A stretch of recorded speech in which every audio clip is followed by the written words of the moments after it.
तो नीरज अटरी और पुष्पेंद्र कुलश्रेष्ठा, राहुल आर्या, अंकुर आर्या, सत्य सनातन, एक्स मुस्लिम स्पार्टी और कई सारे हिंदुत्व के भिखारी इस्लाम पर कीचड़ उछालते रहते हैं और नबी सल्लल्लाहु अलैहि वसल्लम के शान में गुस्ताखी करते रहते हैं, लेकिन ये अकेले ही बोलते रहते हैं, कभी ये किसी से डिबेट नहीं करते। कई बार मैंने इनसे डिबेट करने का चैलेंज किया, लेकिन ये चैलेंज एक्सेप्ट नहीं करते। इनके महागुरु पुष्पेंद्र कुलश्रेष्ठा भी चैलेंज एक्सेप्ट करने को तैयार नहीं, उल्टा चैट में गाली गलौज देते हैं, क्योंकि ये हिंदुओं को मूर्ख बनाते हैं। एक तरफा बोल बोलकर अपने फॉलोअर को अंधविश्वास, अंधभक्ति बनाकर इस्लाम के खिलाफ गलत प्रचार करके हीरो बन जाते हैं और ऐसे ही लोग आगे जाके इनके मसीहा बनते हैं। खैर, अब बात करते हैं नीरज अटरी के उस बयान की जहां पर उसने कहा कि जब रसूलुल्लाह सल्लल्लाहु अलैहि वसल्लम मदीना पर आए तो लड़ाई झगड़ा शुरू हो गया। उसने ये नहीं बताया कि लड़ाई झगड़ा हो क्यों रहा था, क्योंकि उसकी पोल खुल जाती, क्योंकि हर दौर में कोई अलग टाइप की शख्सियत नहीं होती है। 3 कैटेगरी ऐसी है जो हर दौर में पाई जाती है। एक ऐसा व्यक्ति जो जुल्म के खिलाफ, अन्याय के खिलाफ हमेशा अपनी आवाज को बुलंद करता हो, समाज में जागरूकता पैदा करता हो, लोगों को सही और गलत क्या वो उसको बताता हो। दूसरा ऐसा व्यक्ति जो हमेशा न्याय के खिलाफ खड़ा रहता है, जो हमेशा न्याय का साथ देता है और लोगों को गुमराह करता है और गलत रास्ते में भटकाता है, लोगों को दंगाई बनाता है, लोगों को दुश्मन बनाता है, नफरत फैलाता है, जैसा कि नीरज अटारी। और तीसरा ऑडियंस, पब्लिक, जो इन दोनों में से किसी न किसी का साथ देकर उस ग्रुप को आगे बढ़ाती है, जो कि आप लोग। तो नबी करीम सल्लल्लाहु अलैहि वसल्लम जब उनको नबूवत मिली, जब उनकी उम्र 40 साल की थी, उनको नबूवत मिलने तक जो मक्का के हालात थे, वहां हालात ये थे कि लोग अपनी सौतेली माओं से शादी करते थे। वहां पर हालात ये थे कि लोग लड़कियों को जिंदा दफन कर देते थे, क्योंकि लड़की पैदा हो गई और वो उनको कलंक समझते थे। वहां पर हालात ये थे कि जब किसी का हस्बैंड, किसी का खाविन मर जाता, उस विडो को घर के अंदर दीवार से चुनवा देते और एक होल करके एक खिड़की बनाकर उसे फेंक फेंक कर खाना पानी देते थे। और जब उसको 1 साल 1.5 साल वहां पर तड़पाते थे, कई महीना तक, फिर उसे बाहर निकाल के एक जानवर के साथ उसको अकेला छोड़ देते, वो उस जानवर से अपने प्राइवेट पार्ट को घसती, फिर उसे पवित्र माना जाता। ऐसा घटिया पाखंड इन काफिरों का और मुशरिकों द्वारा चलाया गया था। और वो अपने असल खुदा को, अल्लाह को छोड़कर कई सारे मूर्ति बनाकर लोगों को ठग रहे थे। अलग अलग भगवान के नाम की मूर्ति, अलग अलग नाम के भगवान मूर्ति बनाकर लोगों से पैसे ऐंठ रहे थे। गरीब और गमीर, अमीर और अमीर हो रहा था। सूद का कारोबार गरम था, हर जगह जना चोरी फैली हुई थी। तो एक कंट्री में इतना भयानक तरीके से करप्शन, बलात्कार और उल्टी सीधी चीज़ें और गरीब को सताया जा रहा था और लड़कियों को दफनाया जा रहा था। तो नबी करीम सल्लल्लाहु अलैहि वसल्लम को जब प्रॉफिट बनाया गया, अल्लाह सुब्हानहू व तआला ने उनको नबूवत दी, तो नबी करीम सल्लल्लाहु अलैहि वसल्लम ने, ये अर्रहीकुल मख्तूम किताब है, जो मैं बातें बोल रहा हूँ आप इस किताब में ढूंढ लेना। अर्रहीकुल मख्तूम नबी करीम सल्लल्लाहु अलैहि वसल्लम की लाइव स्टोरी बुक है। पूरे वाक़यात मौलाना सफ़ीउर रहमान मुबारकपुरी द्वारा लिखी गई। तो नबी करीम सल्लल्लाहु अलैहि वसल्लम को अल्लाह सुब्हानहू व तआला ने वही काम सौंपे जो उनसे पहले नबियों को, यानी प्रॉफिट, मैसेंजर्स को सौंपे गए थे। जैसे ईसा अलैहिस्सलाम, मूसा अलैहिस्सलाम, जिसको यहूदी ईसाई जीसस, मोसेस के नाम से जानते हैं, आदम अलैहिस्सलाम के बाद नूह अलैहिस्सलाम, और कई सारे जितने भी नबी आए हैं उन सबको ये सौंपा गया है। दाऊद अलैहिस्सलाम, याकूब अलैहिस्सलाम, यूसुफ अलैहिस्सलाम, सबको। तो आप सल्लल्लाहु अलैहि वसल्लम को भी वही काम सौंपा गया। क्या काम था? कि सबसे पहले कि लोगों को यह बताया जाए कि जो बेजान मूर्ति की वो लोग पूजा कर रहे हैं, उसको खुदा समझकर, वो मूर्ति बेजान है, उसके अंदर जान नहीं है, वो हिल तक नहीं सकती, यह एक पाखंड है। लोगों को बताया जाए कि वो उनका असल परमेश्वर, असल खालिक, असल मालिक अल्लाह सुब्हानहू व तआला है, जिसने तमाम इस ब्रह्मांड की रचना की, तमाम लोगों को बनाया, लोगों के अंदर जान दे और वही लोगों को मौत देगा और वही लोगों को जिंदा करेगा। दूसरा काम, तमाम बलात्कारियों को मिटा दिया जाए, दुनिया से क्राइम का खात्मा कर दिया जाए, बातिल का सर्वनाश कर दिया जाए, सूद का कारोबार जिससे गरीब और अमीर बन जाता है उसका खात्मा किया जाए, लोगों को नेकी की तरफ बुलाया जाए, माँ बाप को जो लोग धक्के मार रहे हैं उनको नर्क की बशारत दी जाए, जो लोग माँ बाप का सम्मान कर रहे हैं उनको स्वर्ग की बशारत दी जाए, जो अपनी सौतेली माओं से शादी कर रहे हैं उनको उनसे रोका जाए, और जो लोग लड़की को कलंक समझकर जिंदा जमीन में दफन कर रहे हैं, जिंदा मौत के घाट उतार रहे हैं, उनको सजा सुनाई जाए और उनको रोका जाए, उनको इस्लाम की दावत दी जाए। और जो विधवाओं को कलंक समझकर दीवार में चुनवाया जा रहा है, इन तमाम चीज़ों को बंद करके उन्हें सही रास्ता दिखाया जाए कि एक माँ की इज्जत क्या है, बाप का मर्तबा क्या है, और एक लड़की का पैदा होना शुभ काम है, ना कि अशुभ काम है, बल्कि उसी का सबसे ज़्यादा दर्जा माना गया और ये तमाम मिशन उनको दी गई। वक्त आगे बढ़ा, नबी करीम सल्लल्लाहु अलैहि वसल्लम लोगों को बताते रहे। जो गरीब आवाम, जो गरीब जनता थी वहाँ उस देश की, वो लोग नबी करीम सल्लल्लाहु अलैहि वसल्लम की बात मानकर आपके फॉलोअर्स बनते रहे। वही जो लोग बाइबल, जो क्रिश्चियन की किताब है, जो ईसा अलैहिस्सलाम की मिली, जिसमें आज मिलावट हो चुकी है, और तौरात, ज़बूर, जो यहूदी और दूसरे कौम के लोग पढ़ते हैं, उन तमाम किताबों में भी जिक्र था कि एक नबी आएगा, ऐसे ख़ानदान से आएगा, उसका नाम, उनका नाम भी उसमें जिक्र था, उनका हाल, सूरत और किस एज में क्या होने वाला, सब कुछ उसमें जिक्र था।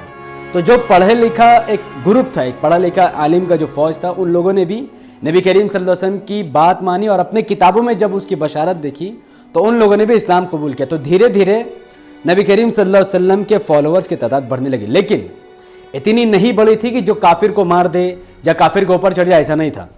तो उस वक्त भी काफिर के सरदार, यहाँ तक कि आप सल्लल्लाहु अलैहि वसल्लम के चचा अबू जहल, अबू लहब, आपके कई सारे रिश्तेदार, कई सारे मक्का के सरदार, वो लोग चूंकि समझ चुके थे यही वो नबी है जिसके बारे में आने वाली पिछली किताबों में बताया गया था, पिछले धर्म के लोगों को भी बताया गया था कि आने वाला एक नबी आएगा। लेकिन उन लोगों ने देखा कि अगर इसकी नबूवत को यकीन किया जाए, इसकी बातों को मान लिया जाए, तो फिर हमारी सरदारी खतरे में आ जाएगी और कोई भी हमें पूछेगा नहीं, कोई भी हमें किसी भी चीज़ के लिए रिस्पेक्ट नहीं करेगा, तमाम रिस्पेक्ट तो नबी को चल जाएगा। इसीलिए घमंड में आकर उन लोगों ने इस्लाम की सारी बातें को ठुकरा दी और रसूलुल्लाह सल्लल्लाहु अलैहि वसल्लम, मोहम्मद बिन अब्दुल्लाह सल्लल्लाहु अलैहि वसल्लम को नबी मानने से भी इनकार कर दिया। तो जो फॉलोअर इनके बढ़ रहे थे, पहले तो उनको रोका गया, जब वो नहीं रुक रहे थे, जब वो औरतों को कलंक मानना छोड़ चुके थे, अपनी सौतेली माँ से शादी करना छोड़ चुके थे, लड़कियों को जिंदा दफनाना तो दूर की बात है, वो उनको इज्जत देने लगे, सम्मान देने लगे, तमाम उनकी थ्योरी को वो छोड़ चुके थे और इस्लाम की थ्योरी को अपनाने लगे, माँ बाप की इज्जत करने लगे, नमाज पढ़ने लगे, गरीबों की मदद करने लगे, सूद का कारोबार से बच गए। तो उन लोगों को बहुत झटका लगा।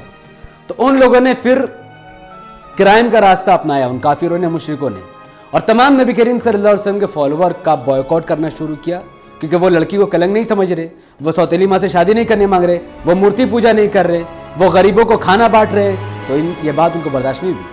उन लोगों ने जुल्म किया। यही लड़ाई झगड़ा की बात इस नीरज अटरी ने की है, यही लड़ाई झगड़ा। जब जुल्म बढ़ता गया, उनका बॉयकॉट किया गया, उनसे सामान नहीं खरीदा गया, उनको समाज से दूर रखा गया, उनसे खरीद फरोख्त बंद कर दिया गया, यहाँ तक उनका सामाजिक बहिष्कार कर दिया गया, क्योंकि मुसलमान औरतों को कलंक नहीं समझ रहे हैं, मुसलमान गरीबों को खाना खिला रहे हैं, मुसलमान माँ बाप का सम्मान कर रहे हैं, मुसलमान सौतेली माँ से शादी नहीं कर रहे हैं, मुसलमान विधवा को कलंक समझने की जगह उससे शादी कर रहे हैं, उसको सम्मान दे रहे हैं। तो ये चीज़ें देखकर उन्होंने समाजी बहिष्कार किया। जब ये जुल्म बहुत ज़्यादा बढ़ गया, लोगों को, यहाँ तक के गरीब मुसलमानों को घर से निकाल कर मारा जाने लगा, पीटा जाने लगा, उनके माओ बहनों के साथ छेड़छाड़ होने लगी, उनके ही घरों को निकाल कर हड़पने की तैयारी की गई। उसके बाद अल्लाह सुब्हानहू व तआला ने ऑर्डर दिया कि आप अपने फॉलोवर से कहिए कि वो हिजरत कर लें। तो नबी करीम सल्लल्लाहु अलैहि वसल्लम के जितने भी फॉलोवर्स हैं, इस्लाम के मानने वाले, उन सब ने अल्लाह के हुक्म को मानते हुए हिजरत की। हिजरत मतलब जिस कंट्री में बलात्कार, भ्रष्टाचार चरम पर है, वैसे नेता है, वैसे ही लोग हैं, कोई मान नहीं रहे और गरीबों को मार रहे, उनका जीना पॉसिबल नहीं है, तो वहाँ पर से हिजरत किया जाता है। तो वो जो माइनॉरिटीज़ थे मुसलमान, उन लोगों ने मदीना की तरफ हिजरत की, मक्का से मदीना की तरफ, और वो मदीना में वहाँ जा पहुँचे। जब वो लोग मदीना चले गए तो फिर इस्लाम को बोलबाला हुआ। मदीना के लोगों ने इस्लाम कबूल किया, आसपास के कई सारे लोगों ने इस्लाम कबूल किया। इस्लाम की मुसलमानों की तादाद धीरे धीरे बढ़ गई। ये जब तादाद बढ़ गई तो फिर जब, क्योंकि इनका घर तो मक्का में था, ये तो घर बाड़ी छोड़कर वहाँ पर आए थे, तो मदीना में तो हमेशा के लिए रहना पॉसिबल नहीं था, क्योंकि इन मुसलमानों का, माइनॉरिटीज़ का असल घर मक्का में ही था। तो इनको अपने घरों की याद आई, इनको घरों को खतरा हुआ। तो फिर रसूलुल्लाह सल्लल्लाहु अलैहि वसल्लम ने एग्रीमेंट किया, ना लड़ाई करने की, ना गद्दारी करने की। काफिरों ने भी माना, मुसलमानों ने माना, एग्रीमेंट बरकरार रहा। उसके बाद काफिरों ने धोखा दिया और मक्का में जो माइनॉरिटीज़ बचे कुचे थे उन पर हमला किया गया, उन पर अत्याचार की गई, उन पर बहुत गलत तरीके से वार किया गया धोखा देकर। फिर अल्लाह सुब्हानहू व तआला ने जिहाद का हुक्म दिया और तमाम कुफ्फार मक्का, मुशरिक मक्का के साथ, काफिरों के साथ जिहाद किया गया। और मुसलमानों ने जो उनके घर से निकाले गए, जिसका जिक्र कुरान में आता है कि जिनको घर से निकाला गया, जिनके साथ जुल्म हुआ, जिन लोगों के साथ अन्याय हुआ, उन लोगों ने उन तमाम चीज़ों को हासिल करने के लिए फिर जिहाद किया। और इसी जिहाद के बाद जब बहुत सारे छोटे मोटे जिहाद हुए, फिर एक बहुत बड़ा जिहाद जो फतह मक्का है, तो मुसलमानों की एक फ़ौज मक्का से निकली, मदीना से निकली मक्का तक, और बीच में उन जो लोग लड़ना चाहते थे, जो लोग इस्लाम के दुश्मन थे, जो लोग सौतेली माँ से शादी करना, लड़कियों को जिंदा ज़मीन में दफनाना, उसको जायज़ समझ रहे थे, धर्म का हिस्सा समझ रहे थे, धार्मिक एंगल देते थे, तो उनसे जिहाद हुआ। फिर लोगों को मारा गया, काटा गया। फिर अल्लाह ने हुक्म भी दिया कि वो जहाँ भी मिले उनका सर उड़ा दो, उनको मार डालो, जब तक वो इस्लाम कबूल ना कर ले। तो उनको मारा भी गया। उन तमाम क्रिमिनल बलात्कारियों को, भ्रष्टाचारियों को, जो गरीब को और गरीब कर रहा था, गरीबों को ज़मीन हड़प रहा था, माइनॉरिटीज़ को मारता, उनको मारा गया। मार काट के बाद जब मुसलमान कौम बढ़ गया, लाखों से ज़्यादा फॉलोवर हो गए, तो फिर मक्का में उनकी फतह हो गई। उसी को फतह मक्का कहा जाता है, जो मैंने शॉर्ट स्टोरी आपको बताई। फतह मक्का के बाद अल्लाह के रसूल सल्लल्लाहु अलैहि वसल्लम ने रैसिज़म, फैसिज़म के भी खात्मा किया। बिलाल रदियल्लाहु अन्हु का रंग पूरा तरीके से काला था, ब्लैक। उनको ऑर्डर दिया गया कि इस्लाम का सबसे पहला अजान खुद बिलाल रदियल्लाहु अन्हु अपनी ज़बान से दे। काबा के छत में एक काला व्यक्ति ने खड़े होकर अजान दी, जिससे जो थोड़ा मोड़ा रैसिज़म वहाँ बचा हुआ था काफिरों के अंदर, वो भी इस्लाम ने खात्मा कर दिया। उस अजान के बाद फिर इस्लाम को बोलबाला हुआ। एक कानून अल्लाह ने जो दिया, शरिया कानून, उसको नाफिज कर दिया गया, जिसके तहत जो भी बलात्कार करे उसका सर धड़ से अलग कर दिया जाए, उसको रोड में लाकर चारों तरफ से घेर कर उस बलात्कारी को, उस रेपिस्ट को, उस जनाकार को पत्थर पत्थर मार मार कर मौत के घाट उतार दिया जाए। चाहे वो व्यक्ति कितना ही फोर्सफुल हो, कितना ही ताकतवर हो, कितना ही उसका सोर्स हो, लेकिन उसको बख्शा नहीं जाएगा। शरिया लॉ में यहां तक भी है कि अगर कोई व्यक्ति किसी औरत की बुराई करता है बिना किसी एविडेंस के, एक औरत के इज्जत पर हमला करता है जबान से, उसके कैरेक्टर पर उंगली उठाता है, इस बुनियाद पर भी शरिया लॉ के मुताबिक, अल्लाह के कानून के मुताबिक, उस व्यक्ति को 80 कोड़े रोड में लाकर मारे जाएंगे और उसको 1 साल के लिए शहर बदर कर दिया जाएगा। तो इस्लाम शरिया लॉ के खिलाफ इसीलिए ये लोग खड़े, क्योंकि शरिया लॉ एक वुमेन को प्रोटेक्शन देता है। यहां तक रेप करने वाले को मौत की सजा, यहां तक कि अगर कोई इज्जत पे, अगर बैठे बैठे को बोल दे कि यार वो औरत है जो बगल में रहती है, उसने गलत गलत काम किया, मैंने सुना है, इतना बोलने की वजह से भी उसको 80 कोड़े मार दिए हैं, क्योंकि उसने उस औरत की इज्जत की हनन किया, उसने उसका इज्जत के साथ खिलवाड़ के उसके कैरेक्टर पर उंगली उठाई। तो ये शरिया लॉ है, जिसमें रेपिस्ट की और चोरी करने वाले के हाथ काट दो, ये तमाम चीज़ें का जिक्र है। और शरिया लॉ इसीलिए ये लोग नफरत करते हैं, क्योंकि यही लोग बलात्कारी है, भ्रष्टाचारी है, चोरी करते हैं, बलात्कार करते हैं, दंगा मचाते हैं और मौत के बदले मौत। अगर कोई किसी को एसिड फेंक के मारता है तो शरिया लॉ के मुताबिक उसको भी एसिड फेंक के ही मारा जाए। अगर कोई चाकू से किसी की हत्या करता है तो उस हत्यारे को भी चाकू मार मार के उसकी हत्या कर दिया जाए। कोई किसी को जला कर मारता है, अपनी बहू को, अपने बीवी को, तो उस हस्बैंड या उस सास ससुर को भी जला कर मार दिया जाए। जिस तरीके से जो किसी को मौत के घाट उतारेगा उसी तरीके उसको मौत के घाट उतारा जाए। तो ये है मोटा मोटी शरिया लॉ। शरिया लॉ बहुत बड़ा कानून है, हर किसी के लिए इंसाफ है, गरीब हो या अमीर, हर किसी के लिए बराबर है। कोई किसी को इस कानून से बचा नहीं सकता कि मैं बादशाह हूँ, मैंने ये गुनाह किया, मैं बच जाऊँगा, ऐसा नहीं हो सकता, उसे भी सज़ा मिलेगी। यही शरिया लॉ है। इसमें भी जज होता है, वकील होता है, सबूत पेश किए जाते हैं। जब जज कंफर्म कर देता है कि किसी ने रेप किया तो उसे रोड में लाकर पत्थर मार मार कर मार दो, ताकि देखने वाला डरे कि हाँ, रेप करने की सज़ा इतना ख़तरनाक है। और जब वो रेप करने के बाद जला देता है तो उसे भी पत्थर मारने के बाद जिंदा जला दिया जाएगा, ताकि लोग समझे कि जलाने से भी उनको जला दिया जाएगा, रेप करने से मार दिया जाएगा। तो ये बहुत मोटा मोटी स्टोरी है। अर्रहीकुल मखतूम, मौलाना सफ़ीउर रहमान मुबारकपुरी ने इसको तर्जुमा किया है। आप इस किताब को कहीं से भी बाय कर सकते हो, ये इंडिया में हर जगह मिलती है। अर्रहीकुल मखतूम ये नबी करीम सल्लल्लाहु अलैहि वसल्लम की सीरत की किताब है, उनकी लाइफ स्टोरी है। तमाम बातें जो मैंने आपको कही शुरू से आखिर तक, आपको तमाम चीज़ें मिल जाएगी। तो आपको समझ में आया कि आज भी ये बात देखा जाए, जब पुष्पेंद्र कुशरेष्ठा कहता है कि काफिरों को मार देना, हिंदुओं को मार देना इस्लाम सिखाता है, ऐसा नहीं है। इस्लाम ने उन लोगों को मारने का हुक्म दिया था जिन लोगों ने मुसलमानों का घर बाड़ी हड़पा था, जिन लोगों ने बलात्कार किया, भ्रष्टाचार किया, जिन लोगों ने इस्लाम के खिलाफ आवाज़ उठाई, जिन लोगों ने लड़कियों को जिंदा दफन किया, जिन लोगों ने अपनी सौतेली माँ से शादी की। इस्लाम में ऐसे लोगों की दुनिया में कोई जगह नहीं है, उनको जीने का कोई हक नहीं है। जो गरीब की ज़मीन हड़पता है, जो माइनॉरिटीज़ पर जुल्म करता है, जो बलात्कार करता है, भ्रष्टाचार करता है। तो इसीलिए शरिया लॉ के खिलाफ जो भी व्यक्ति है वो बलात्कारी और भ्रष्टाचारी है। और तो ये तो रहा डिटेल बात जो मैंने आपको बता दी। अब जो भी लोग अभी बचे हुए लास्ट तक, अब मैं तमाम लोगों से कहता हूँ, जो नीरज अट्री को, पुष्पेंद्र कुशरेष्ठा, राहुल आर्या, अंकुर आर्या, एक्स मुस्लिम स्पार्टिकस हिजड़ा जो अपना चेहरा नहीं दिखाता है, जिनके अंदर भी दम है, जिनको लगता है कि वो सही बात कर रहे हैं, उनकी बातें हदीस और कुरान के मुताबिक है। जो वो धुलना धुलना चीज दिखाकर लोगों को बोले कि कुरान में लिखा हुआ, हदीस में लिखा हुआ, हिंदुओं को मार दो, हिंदुओं की बेटियां इनकी लौंडियां हैं, इनके गुलाम हैं, ये लोग सेक्स करते हैं, बलात्कार करते हैं, उनसे मैं ओपन डिबेट का चैलेंज करता हूं। एक तरफ एक ही स्टेज बनाओ, एक ही जगह में, ऑनलाइन ऑफलाइन व्हाट्सएप कहीं पर भी वो चाहे डिबेट कर ले, एक साथ वो लोग आ जाए, पुष्पेंद्र कुलश्रेष्ठ आ जाए, राहुल आर्या, अंकुर आर्या, एक्स मुस्लिम स्पार्टिकस और कई सारे छोटे मोटे इनके जो चेले, नीरज अट्री, सब कोई आ जाए और मेरे साथ सीधे सीधे डिबेट करे, तब मैं प्रूफ करूंगा कि इनकी एक एक बातें झूठी हैं। और यही वजह है कि उन लोगों ने आज तक मुझसे डिबेट करने की हिम्मत नहीं की। हिम्मत करो डिबेट करने की। बहुत बड़ा टॉपिक नहीं दूंगा डिबेट करने के लिए। जिस टॉपिक पर इन लोगों ने वीडियो बनाई, जिस टॉपिक पर इन लोगों ने गंदगी मचाई, जिस टॉपिक पर इन लोगों ने इस्लाम पर और नबी पर निशाना बनाया, मैं सिर्फ उसी वीडियो के रिलेटेड इनसे डिबेट कर लूंगा। उतना ही मेरे लिए काफी है। पूरा कुरान और हदीस का बोझ उन पर मैं नहीं डालूंगा। जितना उनके पास इल्म है, जितना उन लोगों ने वीडियो बनाई, मैं उस पर उनसे डिबेट करने के लिए तैयार हूं। तो जो भी नीरज अट्री का फॉलोवर हो, पुष्पेंद्र कुलश्रेष्ठ का फॉलोवर हो, Ankur Arya, Rahul Arya, ex Muslim Spartacus का फॉलोवर हो, उनसे जाकर कह दो कि जब भी चाहो, जिधर भी चाहो डिबेट। विदाउट प्रूफ आप कोई बात नहीं कर सकते। आप लोगों को स्क्रीनशॉट दिखाते हो, पूरा धुंधला है, और जो आयत दिखाते हो उसका तर्जुमा भी वो सही नहीं है। तो कौन सा डिबेट की बात कर रहे हैं लोग? अल्लाह पर गुस्ताखी, रसूलुल्लाह पर गुस्ताखी। तो चलो, जो भी तुमने किया है, ऑन द स्पॉट आकर डिबेट करो, खुला चैलेंज, कहीं भी कभी भी डिबेट करो।